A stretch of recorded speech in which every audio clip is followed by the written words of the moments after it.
បានក្នុងពុទ្ធសាសនានេះវិន័យឥឡូវនិយាយពីវិន័យរបស់ព្រះសង្ឃហើយសំដែងឲ្យញញាស្ដាប់យ៉ាងច្បាស់ពួកភិក្ខុដែលបួសហើយត្រូវនៅរស់ក្រោមនិស័យព្រះឧបជានឹង5ឆ្នាំនៅជាមួយឧបជា5ឆ្នាំសួរថានៅជាមួយឧបជា5ឆ្នាំដើម្បីអ្វីថានៅសិក្សារៀនព្រះបរិយត្តិធម៌និងបដិបត្តិធម៌គឺព្រះធម៌វិន័យមានទានសិលមានសិលសមាធិបញ្ញាឬក៏ទានសិលភាវនានឹងជាដើមឲ្យច្បាស់លាស់5ឆ្នាំរៀនចេះដឹងមានសមត្ថភាពឆ្លៀសប្រតិពលក្នុងធម៌វិន័យទើបចេញចាកពីព្រះឧបជាទៅនៅទីណាមួយបានទៅនៅក្នុងវត្តណាមួយអារាមណាជាប្រមុខមេវត្តដឹកនាំបរិស័ទផ្សព្វផ្សាយធម៌វិន័យនឹងបាននៅក្នុងវិន័យនៅជាមួយឧបជា5ឆ្នាំតែនៅ5ឆ្នាំសម្រាប់តែភិក្ខុដែលឆ្លៀសវាងវៃចោលភិក្ខុដែលមិនឆ្លៀសវាងវៃអ្នកល្ងងខ្លៅនៅ5ឆ្នាំក្តីនៅ20 30ឆ្នាំក្តីអត់អាច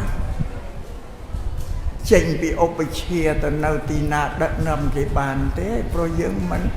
ឆ្លៀសវៃជាអ្នកល្ងងអត់ចេះដឹងហាមដាច់អត់ឲ្យធ្វើដឹកនាំនៅទីណាទេថ្ងៃនេះសំដែងឲ្យច្បាស់លាស់ម្ដងចោលដើម្បីឲ្យញោមយល់ថាពុទ្ធសាសនាបើមិនមានសមត្ថភាពទេមិនអាចទៅជាប្រមុខដឹកនាំណាបានទេវិភិក្ខុដែលលូតល្ងងខ្លៅនោះនៅជាមួយឧបជាមួយជីវិត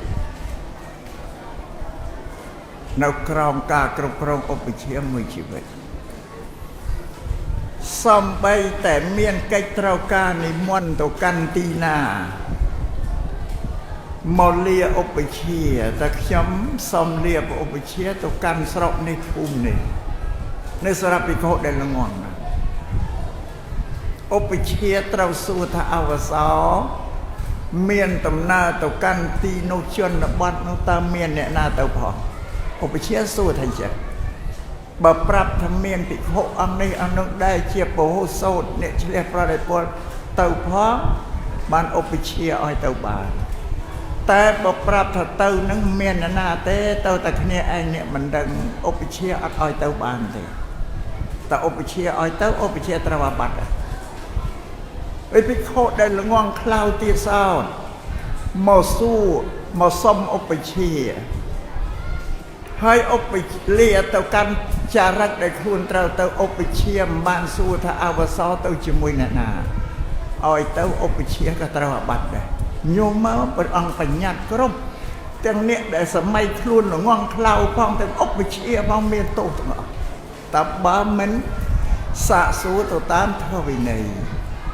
ណានេះចារួយសួរថាភិក្ខុដែលល្ងងខ្លៅនោះត្រូវនៅជាមួយឧបជាអស់មួយជីវិត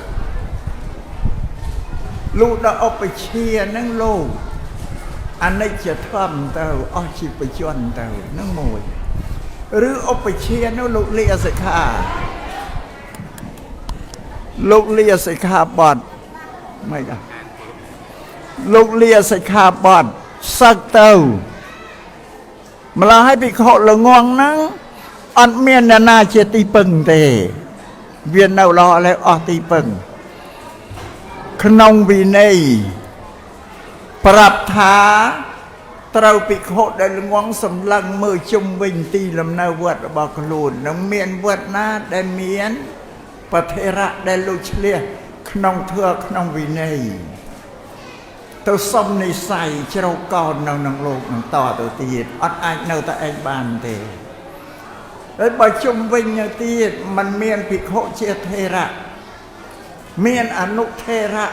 ដែលវសាខ្ចីជាងខ្លួនដែរតែលោកជាពហុសោតឲ្យទៅនៅក្រោមនិស័យរបស់លោកដែរអត់ឲ្យនៅជា តែម្នាក់ឯងបានទេនឹងទោសនៃសេចក្តីល្ងង់គឺអត់មានសិទ្ធិទៅធ្វើអីទេក្នុងពុទ្ធសាសនាហ្នឹងព្រោះព្រះអង្គយល់ថាមនុស្សដែលល្ងង់ខ្លៅកាលណាទៅធ្វើទៅដឹកនាំគេក្នុងទីណារមែងនាំអ្នកនៅទីនោះបរិស័ទឲ្យបដិបត្តិខុសទៅពុទ្ធសាសនាហើយនឹងសំយមញាជ្រាបចឹងតែទៅណាវាដឹកនាំគេប្រឆាចពុទ្ធសាសនាឥឡូវលើកឧទាហរណ៍មួយទៀតបញ្ជាក់ភិក្ខុដែលព្រះអង្គទ្រង់អនុញ្ញាតឲ្យមានភិក្ខុនោះជាឧបជាដើម្បីពំពោះកុលបុត្រនៅក្នុងសាសនានេះព្រះអង្គអនុញ្ញាតថាភិក្ខុណាដែលមានវស្សា10បួសបាន10វស្សាចាស់ទុំហើយជាថេរៈអាចជាគ្រូឧបជាពំពោះគេបានអង្គអនុញ្ញាតអញ្ចឹងដល់អញ្ចឹងភិក្ខុណាដែលមានវស្សា10ចាប់10ទៅលោកអាចពំពោះបានដល់កុលបុត្រដែលសទ្ធាជាតឡាមកបួសនោះពកត់ជួនពេលមួយនោះមានពូជនៃក្រុនអញ្ញដេរថៃលទ្ធិខាងក្រៅពុទ្ធសាសនាយើងនេះលះបង់លទ្ធិរបស់ខ្លួនមកចូលក្នុងពុទ្ធសាសនាមកបួស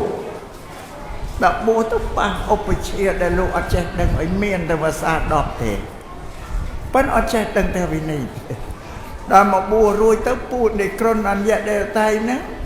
ជាបញ្ញវន្តឆ្លាតជ្រាវឆ្លាតមានបញ្ញាមិនល្ងង់ទេក៏សាកសួរធ្វើវិន័យចំពោះឧបជារបស់ខ្លួនហ្នឹងសួរទៅឧបជាលោកល្ងង់អត់ដឹងអីទេអត់ប្រាប់អីបានទេដល់អញ្ចឹងភិក្ខុដែលទើបនឹងបួសថ្មីដែលជានិក្រណណាអញ្ញដេតៃហ្នឹងមានការមើលងាយឧបជាថាមិនឧបជាមនុស្សល្ងង់អត់ដឹងអីតិចតួចសួរធ្វើវិន័យកិច្ចការបដិបត្តិឲ្យក្នុងសាសនាអត់ដឹងអីតិចតួចទេក៏អស់សទ្ធាជ្រះថ្លាក៏លាស័កត្រឡប់ទៅនៅពូជនៃក្រុនអញ្ញដេតៃវិញទៅក៏ភិក្ខុទាំងឡាយនឹងនាំរឿងហ្នឹងទៅក្រាបទូលព្រះសម្មាសម្ពុទ្ធ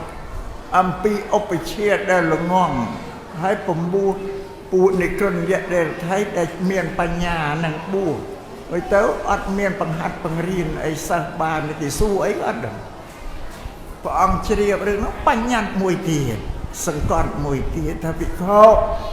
ដែលអាចធ្វើជាឧបជាពំពោះកុលបុត្របានមានភាសាចាប់ពី10ភាសាទៅនឹងមួយហើយឆ្លៀសប្រតិពលក្នុងធ្វើវិន័យមួយមាន2យ៉ាងលក្ខណៈ2យ៉ាងនេះបានធ្វើជាគ្រូគេបានឲ្យចេះតាំងពីធัวពីវិន័យចេះតាំងពីបាតដេមកសង្ឃកម្មអីសពបែបយ៉ាងបានធ្វើបានញញែតមកបញ្ជាក់ចឹងបាននៃទៅពុទ្ធសាសនាត្រូវការមនុស្សចេះដឹងមានបញ្ញាឆ្លៀវឆ្លាតជាពហុសោទើបបានសមត្ថភាពដឹកនាំគេបាននឹងសូមឲ្យយកអ្នកជ្រាបចឹងបញ្ជាក់តែពុទ្ធសាសនាគឺត្រូវការចេះវាទៅបួសឲ្យ5ឆ្នាំនៅក្រមនិស័យឧបយគឺរៀនសូត្រទៅវិន័យហ្នឹងឯងពីសម័យពុទ្ធកាលมันមានសាលារៀនដែលយើងនោះទេគឺមានពុទ្ធិកសិក្សាមានអីទេគឺមានឧបជាហ្នឹងឯងអ្នកបង្ហាត់បង្រៀនសិស្សខ្លួនដោយផ្ទាល់តែម្ដងដូចជាឧស្សាវៈនៃព្រះសម្មាសម្ពុទ្ធហ្នឹងឃើញទេលោកសិតតែមានបរិស័ទលោកព្រះមោគលានក៏មានបរិស័ទលោកព្រះសរិបុត្រក៏មានព្រះអនុរុទ្ធដែលព្រះអង្គណាសាតែមានសិស្សគាត់លោកទាំងអស់ដើម្បីនៅសិក្សារៀនសូត្រនឹងលោកជាអ្នកគ្រប់គ្រងដឹកនាំនឹងសំញោមញាតពុទ្ធបរិស័ទទាំងឡាយនឹងជ្រាបហ្នឹងដល់មកបច្ចុប្បន្នយើងសប្តាហ៍ថ្ងៃនេះកម្មវិធីសិក្សាហ្នឹងវាប្រែប្រួលពីសម័យពុទ្ធកាលណាបួសរៀនរួចហើយ เมียนคณะสร้างลูกบังเกิดเชียสลาบันไลปุติกะศึกษานะโดยเชียเราขนมตีนิบานสร้างเนาปริยัติสิกขาสละคือสลาบันไลหนึ่งไอสำหรับอ้อยประสังลูกเรียนดำไปหนึ่งเจ็ดดังนักประเทศประวินัยโนบอกบูหายมันบานเรียนเด้มันภาษาเตขนมพระพุทธศาสนานะบูหายเราแต่เรียนเอาเจเธอเจวินัยแมงกันแต่บูบานสบังบานจะโปโยเมาเปียกรบคลูนหายกระทักคลูนในเจเนียครันบาอัตเตนยมนะกาบูเงี้ยผมก่อนกาพลาพโดเพศในปีกระเฮอเมาเชียนในบูเงี้ยผมก่อนปันแต่บูรวยอาหายนังเมียนไกกาเงียตระศึกษาเรียนโซเปรียบทัวประวินัยนังเจริญอระยะกายเจริญฉนำเติบบานตัวตูลเชื่อมในเจดังนกนองพุทธศาสนานั้นกรุบกรันนังซอมยงเงียดพุทธบริษัทนังเฉลียดจ้ะบูเงี้ยเด็ดปนบูรยาหายนกาศึกษาเรียนโซดนะเชียวเวงเชียบปราเปเวเลียเวงชงายผมพอดสำหรับเนบูขนมพุทธศาสนา